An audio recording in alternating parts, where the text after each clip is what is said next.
내 영혼을 소생시키시고 자기 이름을 위하여 의의 길로 인도하신도다. 아멘. 여러분 요즘 학교에서도 그렇고 요즘 뭐 직장에서도 이런 시팽의 소생에 대해 배운 걸 제가 들었던 것 같아요. 모르지 않으시죠? 갑자기 심폐의 기능이 멈추거나 또 위협 상황이 되었을 때 가장 가까이 있는 사람이 응급조치를 하는 거죠. 그래서 이거는 되게 생명을 살리는 중요한 어떻게 보면 작은 준비다라고 할 수 있죠. 그래서 이런 소생이란 말을 우리가 자주 쓰는데 사실 소생이란 말이 정확하게 사전적으로 어떤 의미인가 봤더니 이런 의미입니다. 거의 죽어가다가 다시 살아나. 그냥 살린다는 데 포커스가 있지 않고 완전 죽을 뻔했는데 그 짧은 그 기간 안에 생명으로 전환시키는 그런 방법이 되었다 이 말인 거죠. 오늘도 보게 되면은 이 같은 단어가 쓰여집니다. 내 영혼을 소생시키시고. 근데 특별히 그 소생이 우리 심폐가 아니라 영혼에 소생이 필요할 때가 있더라라는 것입니다. 소생이 필요한 양이라면 어떤 양일까요? 일단 양의 습성을 좀 하나 생각해 볼 필요가 있는데, 일단 양은 배회가 본능입니다. 그래서 얘는 시력도 안 좋은데 두리번 거리다가 뭔가 괜찮은 것 같으면 그쪽으로 가는 희한한 본성이 있습니다. 그래서 목자가 잘 마련된 곳에 머물면 되는데 저기가 더 좋아 보인다. 그리고 가는 거예요. 가다 보면 움푹 패인 곳에 좀 아늑함을 느낄 거 아니에요? 그래가지고 기지개를 피듯 딱 두 다리, 네 다리죠. 펴면 뒤집어지는 경우가 생긴다는 겁니다. 이런 경우입니다. 그래가지고 뒤집어져가지고 어떻게 해볼 수 없는 상황이 생기는 거예요. 나름 좋아 보이는 그 장소에서 만족한 기분으로 기지개를 펴다가 종종 자기도 모르게 화들짝 뒤집어지는 거예요. 일부러 자기가 이렇게 하는 게 아니라 자기도 모르게 이렇게 되는 겁니다. 그런데 여러분, 그런 의미에서 이 소생이 필요한 양은 한마디로 말한다면 엉뚱한 곳에서 뒤집혀진 양이고 그것은 목자의 통제를 벗어난 양이라 할 수 있을 것입니다. 그런데 이 뒤집힌 양이 조금 어려움이 있습니다. 무엇보다도 그 자체가 좀 꼴불견이에요. 배를 드러내고 이렇게 파닥거리니까 좋아 보이진 않겠죠. 그리고 뒤집히면은 이 몸무게에 의해서 뱃살의 무게 때문에 그 지방 때문에 호흡이 이제 가빠지게 되고 또 혈액이 순환이 잘 안 되다 보니까 몸이 팅팅 붓겠죠. 결국에는 시간이 얼마 지나지 않아서 긴 시간 못 버티다가 죽게 되는 경우가 생기고 혹시 이렇게 바둥거리고 있다가도 이렇게 하늘에 독수리 한 마리라도 날아다니면은 먹잇감이 되는 거죠. 그래서 목자의 시선이 닿지 않은 곳에서 뒤집힌 경우에는 이렇게 어려움을 겪게 됩니다. 더 큰 문제가 있습니다. 그건 뭐냐면 뒤집힌 양이 스스로 바둥거릴 수는 있지만 자신의 몸을 일으키기에는 참 어려움이 있더라는 거예요. 그래서 목자는 철저히 이 뒤집힌 양을 도와줘야 되고 양의 입장에서도 뒤집힌 상황에서는 목자의 도움 외에는 일어날 길이 없는 거죠. 이거 하나 영상인데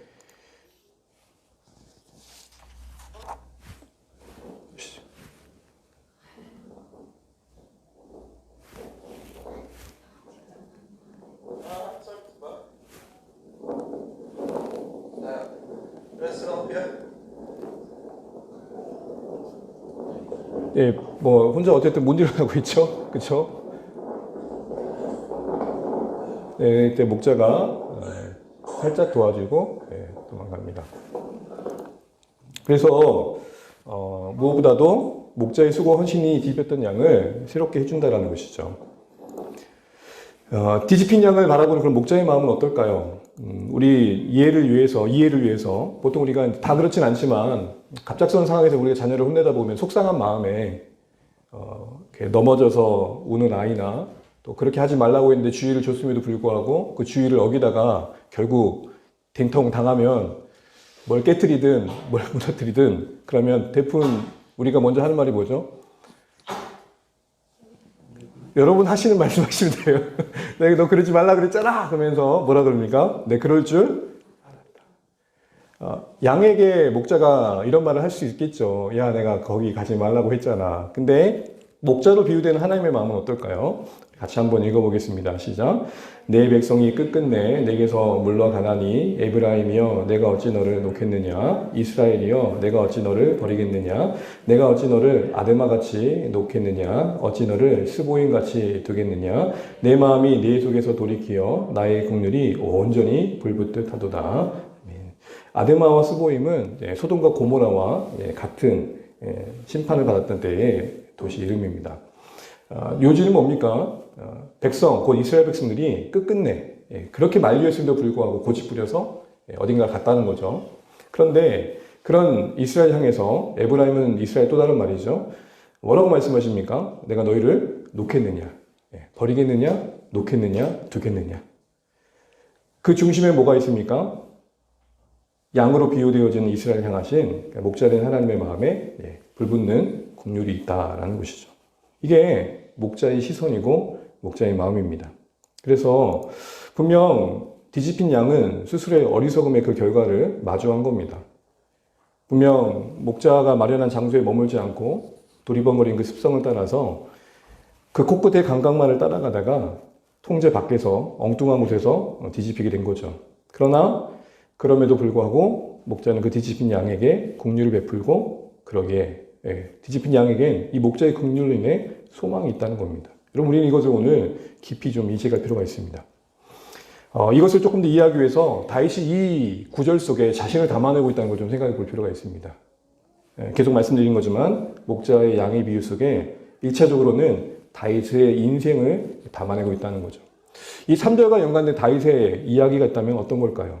우리가 다 상상할 만한 그 일인데요. 먼저 다윗이 영적으로 컨디션이 좋았을 때, 특별히 사무엘 하를 기준으로 본다면 승승장구할 때에 아주 중요한 특징이 하나가 있는데 사무엘 하를 보면 반복되는 게 있어요. 전쟁 치를 때마다 여호와께 묻고 행하더라.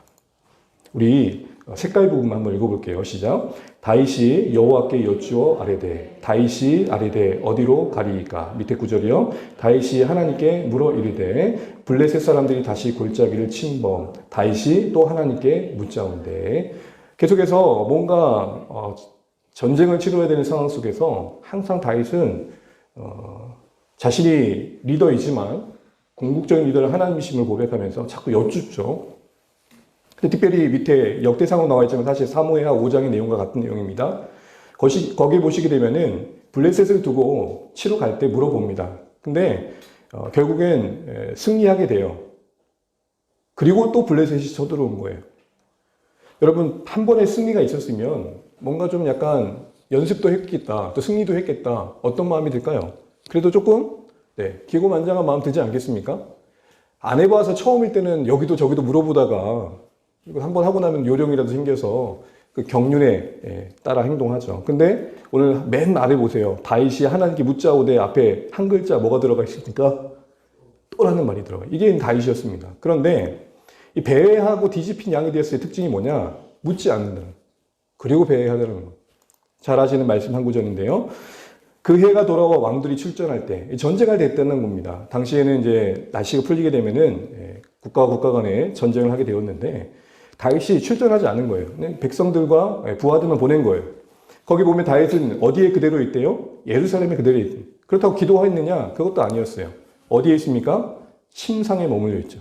보세요. 침상에서 일어난 다음에 행동의 특징이 뭐죠? 거니는 거예요. 그러니까 침상에서 일어나는 사람들의 대중 특징이 뭐냐면 뭐 재밌는 거 없나? 뭐 먹을 거 없나? 거닌다는 건 뭐예요? 배회한다는 거예요. 그리고 보여지는 여인의 모습이 뭐예요? 심히 아름다웠어요. 여러분 그 여인의 아름다움도 분명히 있을지 모르겠어요. 그런데 성경 앞뒤 맥락을 보게 되면 약간 어두운 때였거든요. 거리가 있었고요. 잘 보였을까요? 뭐가 그 눈을 밝혔을까요? 욕망의 눈이 그 눈을 밝혔던 거죠. 원래 여러분 우리가 뭔가 갖고 싶은 마음이 하나 들어오기 시작하면 그 확장된 마음이 우리 모든 걸 주장하잖아요. 보니까 그 욕망으로 보니 더 아름다웠던 거죠. 그래서 멀리서 보고 그 다음에 행동 단계가 이제 진행되었던 겁니다. 너무 잘하는 이야기죠. 근데 여러분 이게 다윗에게 참 괴로움이 됩니다. 결국 여러분 목자의 통제를 피해 나름 좋아 보이는 곳에서 한가롭게 기지개를 켜다가 뒤집혀 바둥거리는 양과 같이 오늘 다윗은 주님의 통치 아래에서 떠나 아니라면 침상에서 기지개를 켜다가 쉽게 욕망의 화살에 간통당한 채 지금 소생이 필요한 자리에, 심폐소생이 필요한 자리에, 영적으로 뭔가 회복이 필요한 자리에 한 걸음 한 걸음 발을 내딛더라는 것입니다. 그래서 여러분 사무엘을 보게 되면은 처음에 이렇게 승승장구해요. 그러다가 이 범죄 이후에 어떻게 되느냐? 계속 괴로운 일이 생겨요. 결국은 아들 압살롬마저 반란에 이렇게 반역을 하게 되죠. 집안이 시끌시끌해지고 풍비박산이 나요. 뒤집힌 양이 된 이후에 다윗은 큰 고통의 시간을 보냈다는 겁니다. 그 처지가 진짜 꼴불견이었어요. 무엇보다도 나라가 위태했고요. 그리고 그 가정에서 겪는 배반과 수치는 그에게 근심이고 두려움이었어요. 결국엔 영적으로 공고하고 깊은 침체를 경험하죠. 그래서 다윗의 시편의 많은 부분들은 이런 어려움을 겪었을 때의 시간들을 다루고 있습니다. 그런데 여러분, 다윗도 이 고백처럼 그런 시간들 속에서 하나님 앞에서 긍휼을 구하고 소생했던 기억이 있다는 거예요. 은혜가 자신을 살렸다는 거죠. 대표적인 구절을 보면 이런 구절이 있습니다. 같이 한번 읽어볼게요. 나의 영혼이 잠잠히 하나님만 바라며 나의 구원이 그에게서 나오노다. 아멘. 왜 다윗은 잠잠해졌을까요? 묵묵히 하나님밖에 바라볼 수밖에 없는 처지에 놓였던 거죠. 그러는 중에 어떤 모양인지 모르지만 하나님에게서 온 구원이라는 것이 그에게 임했다라는 거예요. 그게 심적으로 그를 강하게 하는 것일 수도 있고 상황적으로 도우시는 손길일 수도 있을 겁니다. 어쨌든 처지가 자신의 어떻게 보면 자업자득이랄 만한 처지 속에서 괴로움과 그 고통 속에서 하나님을 바라볼 수밖에 없었던 상황들이 오히려 그를 살렸다. 그 고백이 지금 3절에 소생케 하신 하나님의 은혜를 말하고 있는 것입니다. 여러분, 동일하게 영혼을 소생시키는 인의 은혜가 사실 우리에게 필요한 현실이 우리에게 있다는 것을 알아야 됩니다. 우리도 목자님 주님의 다스림을 스스로가 거부하고 나름의 자기네 지혜를 따라 살다가 또 순간의 어떤 기분과 감정 또 자신의 뜻을 살다가 우리의 상태가 우리의 영적인 형편이 뒤집혀지는 경우가 분명히 있더라는 거죠. 그래서 하나님 자녀인 우리도 이런 침체 기간을 지나다 보면 육체적으로 고단하다 보면 쉽게 짜증도 내게 되고 말 한마디 쉽게 분노가 담기기도 하고 또 그렇게 큰일이 아님에도 불구하고 염려가 우리를 엄습하기도 하고 쉽게 낙심하는 경우가 있는 거죠. 여러분, 이건 한 가지 좀 기억할 필요가 있습니다. 우리 같이 한번 노란색만 한번 읽어볼게요. 시작. 매 순간 회복이 필요 없을 만큼 고양된 영적인 삶을 끊임없이 이어가는 사람은 없다. 그런 것 같습니다. 우리가 하루를 지나면서 매 순간 정말 하나님의 그 소생하는 듯한 심폐소생하는 듯한 개입하심이 없어도 될 만큼의 어떤 어떻게 보면 컨디션이 항상 좋은 상태를 영적으로 유지해가는 사람 분명 없다라는 거죠. 이 말은 바꿔 말한다면 누구나 소생, 다른 말로 말하면 다시 살리시는 하나님의 은혜가 절실하다라는 것입니다. 그래서 여러분 기억할 게 있습니다. 앞서 우리가 다윗을 봤는데 여러분 다윗이 골리앗을 이기는 대단한 승리를 하고 이게 다시 다윗이 유명해지는 기회가 되죠. 이때 이 승리가 그 소년 시절의 승리가 왕이었을 때 당시에 그 유혹 앞에 그를 지켜줬냐는 거예요. 그의 그 과거의 승리는 이제 잊혀지고 이제 소생이 필요한 형편에 던져져 있는 겁니다. 한때의 기도의 응답이 한때의 기가 막혔던 하나님에 대한 경험들이 오늘의 유혹 앞에 우리를 지켜주느냐 할 때 사실은 그게 쉽지 않다는 겁니다. 이 말은 매 순간 은혜가 필요하지 않을 때가 없다라는 것이죠. 그래서 우리에게 필요한 게 뭘까요? 우리는 우리의 영혼의 형편을 좀 민감하게 살필 필요가 있습니다. 쉽게 예를 들면 여러분 우리는 배고프면 쉽게 그걸 느낍니다. 그리고 배고프니까 뭘 찾죠? 그 배고픔을 해결할 것을 찾으러 갑니다. 우리의 영혼에 대해서 동일한 강박이 좀 필요하다는 겁니다. 그럼 어떻게 해야 되는가? 사전적으로는 우리가 침상을 떠나 묵상의 자리로 갈 필요가 있습니다. 다윗의 배회가 묵상의 상실에서 시작됐다는 것을 우리는 기억할 필요가 있을 것 같습니다. 죄를 지을 기회는 늘 찾아오지만 그래도 우리가 기도 가운데 깨어 있고 은혜의 공동체 가운데 우리 자신을 두며 또 말씀 안에 거할 때는 그래도 조금 덜 넘어지는 것들을 우리가 보게 됩니다. 이걸 좀 비유하자면은 시계를 맞추는 것이 아닐까 싶습니다. 여러분 시계가 약이 다 돼가지고 멈추면 여러분 제일 먼저 뭘 하세요? 지금 메신이 물어보고 정확한 시간을 두고 그 시간에 뭐예요? 맞추고 약을 넣고 시간이 이제 흘러가게 하죠. 여러분 중에 어느 누구도 맞추고만 나는 분은 없을 거예요. 우리가 묵상을 한다는 것은 계속해서 하나님 앞에서 우리 자신을 맞추는 거죠. 이렇게 맞춰놓고 흘러가는 시간도 조금씩 미묘하게 늦게 흘러가는 것들을 우리가 보게 됩니다. 어느 시계를 보니까 그 자리에 계속 기계 고장이겠지만 그러더라고. 고쳐야 된다는 거죠. 그 기준에 맞춰서. 또 하나는 우리가 실제적으로 일상 속에서 우리 반응을 보게 되면 우리 영혼의 형편을 좀 볼 수 있는 기준이 되지 않을까 싶습니다. 종종 말씀드렸던 것처럼 내가 지금 누군가에게 보이는 어떤 태도나 반응 속에서 어떤 상황에 마주하는 내 모습 속에서 내 영혼의 모습들이 고스란히 드러날 때가 있더라는 것이. 그건 마치 댐의 수위 관리와 같은 것 같아요. 여러분 이 댐의 관리하는 데 있어서 수위 조절은 기후에 따라서 홍수가 있느냐 가뭄이냐에 따라서 되게 다르잖아요. 여러분 여기 수문을 열 때는 항상 댐에 뭔가 물이 고랑까지 이렇게 차 올랐을 때겠죠. 근데 거의 수위가 내려갈 때는 어떻게 해요? 그때 댐 수문을 열지 않아요. 다 닫죠. 그리고 물을 담죠.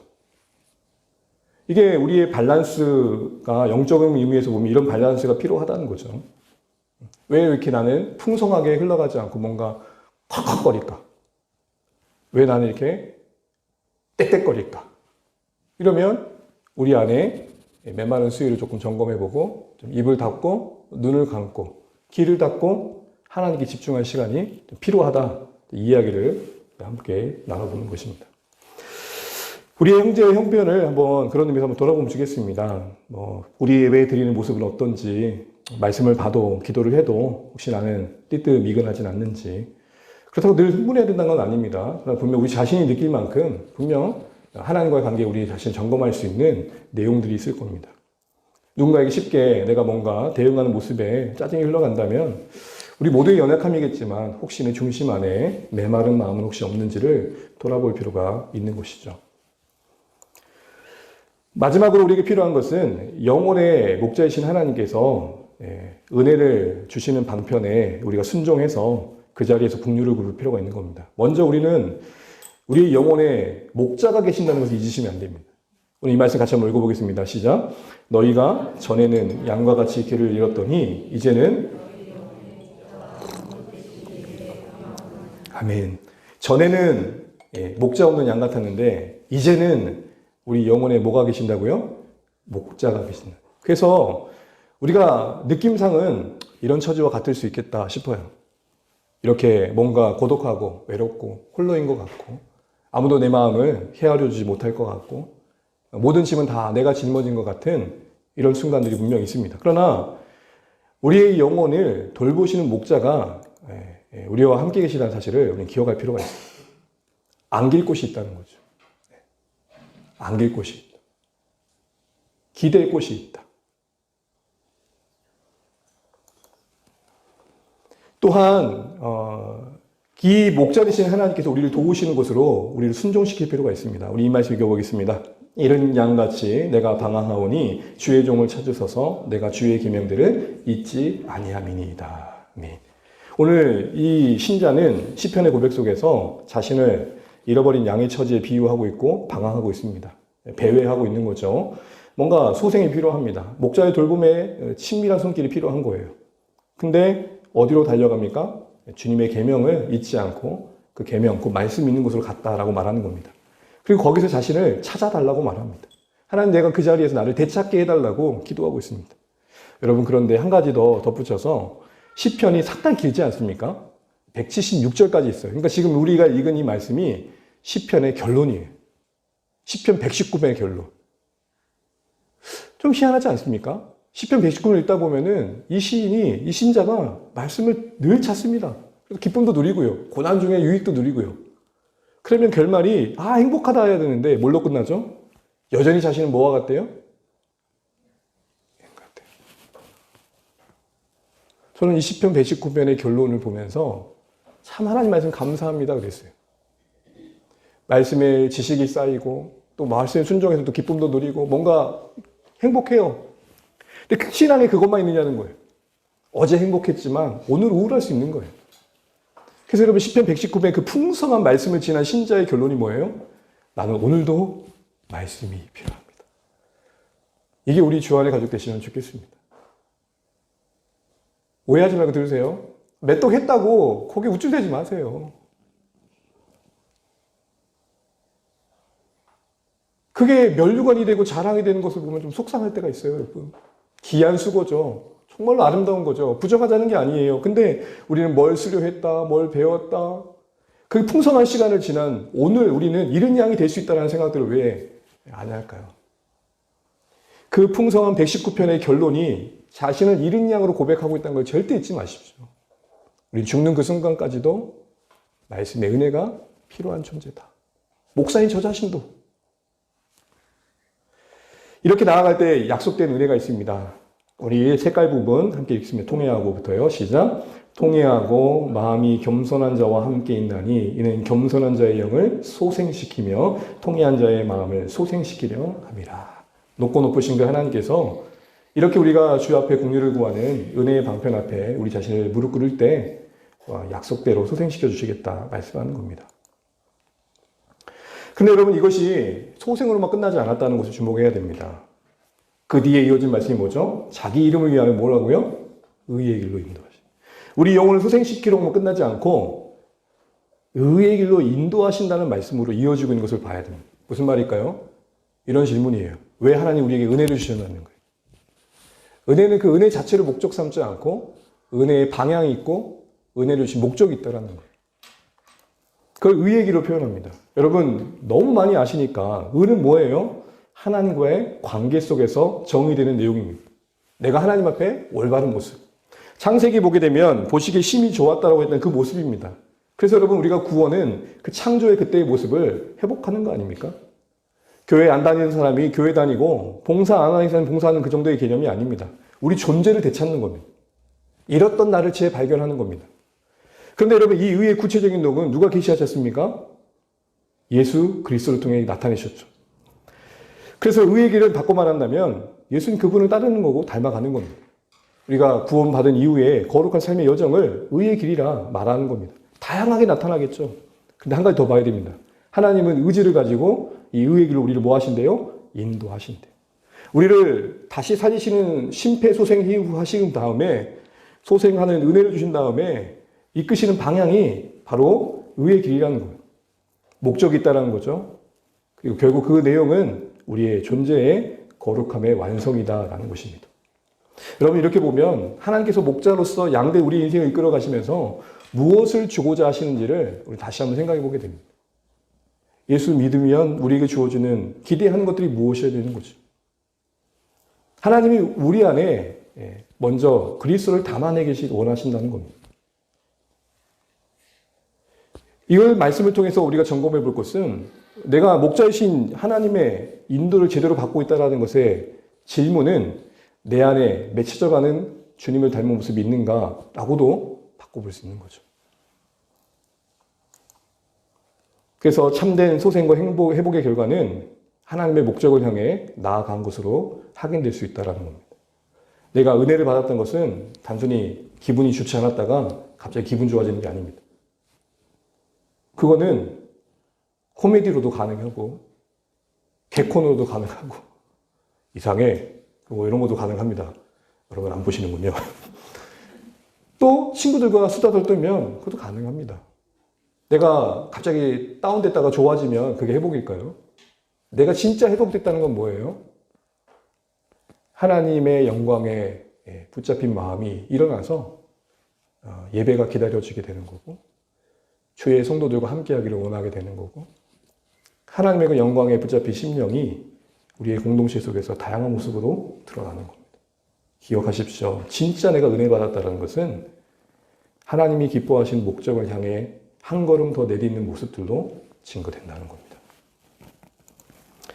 근데 여러분 마지막으로 함께 볼 것은 이렇게 인도해 가신 하나님의 의지가 이렇게 선언되어 있습니다. 우리 같이 한번 따라 보시죠. 자기 이름을 위하여. 시작. 자기 이름을 위하여. 저는 이 말씀을 오늘 계속 묵상하면서 참 너무 좋았어요. 이 이름을 위하여라는 것은 바꿔 말하면 하나님께서 우리를 목적하신 대로 이끄시는 그 구원의 여정 속에서 자신 존재를 다 거셨다는 거예요. 올인하셨다는 거예요. 그 증거가 뭐죠? 십자가 아닙니까? 우리를 되찾기 위해서 올인하신대요. 이 일에 타협이 없으시대요. 여러분 우리는 생각보다 더 약하다는 것을 아셔야 됩니다. 근데 감사하게도 우리 하나님은 생각보다 강하십니다. 내 생각에 이쯤 되시면 우리 하나님 나한테 실증 내시겠지 그걸 넘으십니다. 이쯤 되면 하나님 날 포기하실 만한데 그거를 뛰어넘으신다고요. 그래서 여러분, 하나님의 우리를 향한 구원의 약속의 그 진실함, 그걸 이루시는 그 신실한 헌신과 열심의 그 능력이 우리를 구원하시고자 하셨던 그 목적의 확실함을 보장해 주는 겁니다. 그래서 여러분, 우리의 신앙은 이런 원칙이 좀 필요합니다. 끝까지 인도하시는 하나님의 의지에 근거한 신앙을 가지셔야 됩니다. 우리가 확신을 갖는다면 그것은 내 봉사의 결과가 아니고 내 뿌듯함의 결과가 아니라 하나님이 나의 목자이신다라는 겁니다. 내가 위로가 있다면 그 근거는 하나님은 목자로서 우리 삶을 향한 그 약속에 진실하신다라는 것에 있으셔야 됩니다. 내 소망이 있다면 목자이신 하나님이 끝까지 자기 전 존재를 걸고 나를 책임져 주신다는 사실에 있으셔야 됩니다. 우리가 하나님 인도하심을 받다 보면 때론 최선의 선택이라 했던 것들이 뜻하지 않은 결과를 찾아올 때가 있습니다. 간혹 청년들이 어떤 사람을 만나야 됩니까? 라는 질문을 할 때가 있습니다. 고민을 많이 하겠죠.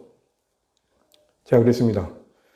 100% 좋은 조건에 그 이상의 조건의 선택을 만난다 할지라도 어떤 결과가 펼쳐질지는 살아봐야 한다고. 우리 인생에 예측할 수 없는 상황들이 펼쳐질 수 있는 거죠. 주님 나라 위해서 자신의 인생을 걸고 선교지에 나간 분들을 기억해 보십시오. 가서 열매를 맺는 경우도 있지만 오히려 가족들이 병을 걸리고 가지 않았으면 더 나은 형편이 있을 만한 자리에 있는 분들이 얼마나 많으십니까? 그 선택이 잘못된 겁니까? 하나님의 인도하심은 없는 겁니까? 바로 그때 우리가 떠올려야 될 것이 있습니다. 하나님은 자기 이름을 걸고 우리 인생을 책임지신다.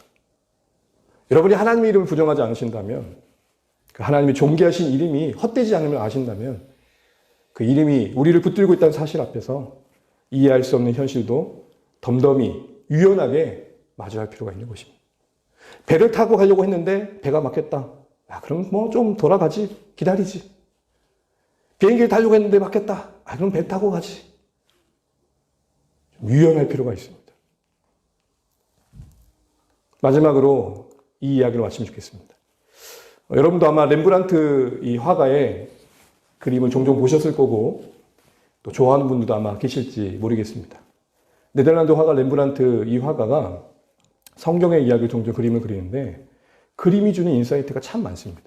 이분이 성경을 참 사랑했던 분 같아요. 여러분 이 그림만 봐도 떠오르시는 성경 본문이 어디입니까? 제가 노란색 적어놨잖아요. 마태복음 8장, 마가복음 4장, 누가복음 8장. 848. 이야기가 뭐죠?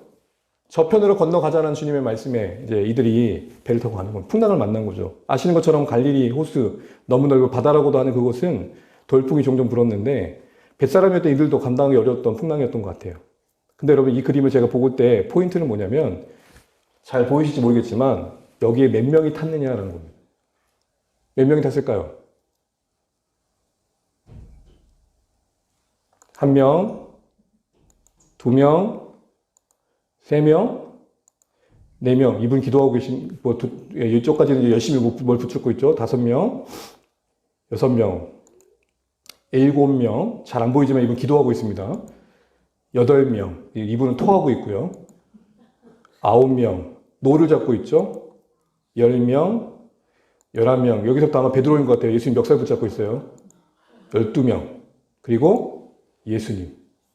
근데 한 명이 지금 남았죠. 누구죠? 이 사람. 나중에 그림 보세요. 이 가운데 렘브란트가 있는데 특징이 뭐냐면 정면을 인식하고 있어요. 예수님의 12제자와 예수님의 예수제자와 예수님은 다 그 그림 안에 녹아져 있는데 이 사람만 그림을 보는 사람을 보고 있어요. 이 사건 속에 들어가서 우리에게 질문을 던진 것 같아요. 뭐라고? 너라면 어떻게 할 거니?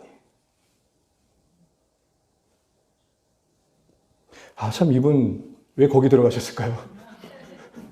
그렇죠? 잠깐 사건을 정리해보면 예수님이 저편으로 건너가자고 하셨어요. 근데 갑자기 큰 강풍이 일어요. 제자들이 주무시는 예수님을 깨워봐요. 이러면서 깨웁니다. 죽게 된 것을 돌아보지 않으십니까? 그때 깨운다는 표현이 원어에 보면 멱살 잡다는 거예요. 얼마나 다급해서 예수님 멱살까지 잡겠어요? 그런데 예수님이 일어나셔서 아무 일 없다는 듯이 잠잠하라 하니까 고요해졌어요. 그러면서 제자들에게 뭐라고 말씀하시죠? 왜 믿음이 없느냐? 그리고 5장 1절에 건너편에 이르러. 저는 오늘 보고 싶은 내용이 뭐냐면 건너가자고 하신 예수님이 타신 배에도 풍랑은 일었지만 결국 건너가자는 그곳에 반드시 도착했다는 겁니다. 가자고 우리 인생을 부르신 하나님께서 그 목자로서의 그 열심과 신실함과 진실함으로 우리를 끝까지 붙들어 약속하신 그곳에 이르게 하실 것입니다. 이게 오늘 자기 명성을 걸고 의의 길로 우리를 살리셔서 끝까지 책임지시는 하나님의 은혜를 이 시편 23편 3절이 그 말씀 안에서 담아내고 있는 것입니다. 사랑하는 주안의 가족 여러분, 가자고 우리 인생을 부르신 하나님이 어찌할지 모르신 분이 결코 아니십니다. 우리는 박할 수 있고 고민할 수 있고 시행착오할 수 있지만 우리를 인도하신 하나님 그렇지 않으시다. 건너가자라고 하신 그 방향을 향해 그 과정에 어떤 우여곡절이 있든지 간에 반드시 건너편에 도착하게 하신다. 우리 주님이 우리 인생을 붙들어 천국을 들려주게 하셨습니다. 저곳으로 가자라고 우리를 불러 오늘 이 공동체에 함께하게 하셨습니다. 반드시 이르게 하실 것입니다. 흔들릴 때마다 하나님께서 자신의 이름을 걸고 나를 붙잡고 계시며 이 땅에 연약한 교회를 붙잡고 계신다는 것들을 기억하시면 좋겠습니다. 우리의 확신의 근거는 어느 때나 나의 나됨이 아니라 하나님이 어떠한 목자로 일하고 계시냐에 있으셔야 됩니다.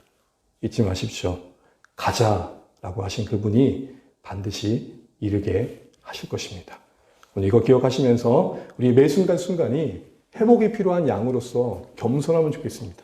그 고백이 이와 같으시면 좋겠습니다. 같이 찬양하면서 기도하시면 날마다 숨쉬는 순간마다 같이 찬양하시면서 오늘 들은 말씀 기억하시면서 하나님, 내가 소생 그 은혜가 필요한 양인 것 같습니다. 매 순간 그런 은혜가 절실한 자임을 기억하면서 찬양의 고백대로 살겠습니다 라는 마음으로